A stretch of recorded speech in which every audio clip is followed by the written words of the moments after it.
She's chewing on your tail, man. He said, what? Am I walking you or you walking me? Oh, I'm walking you, okay.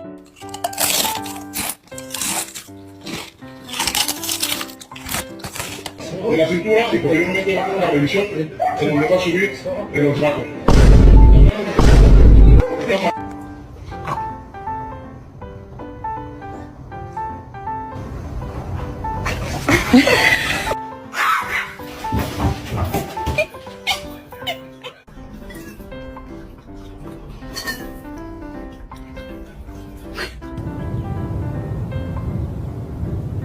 Come on.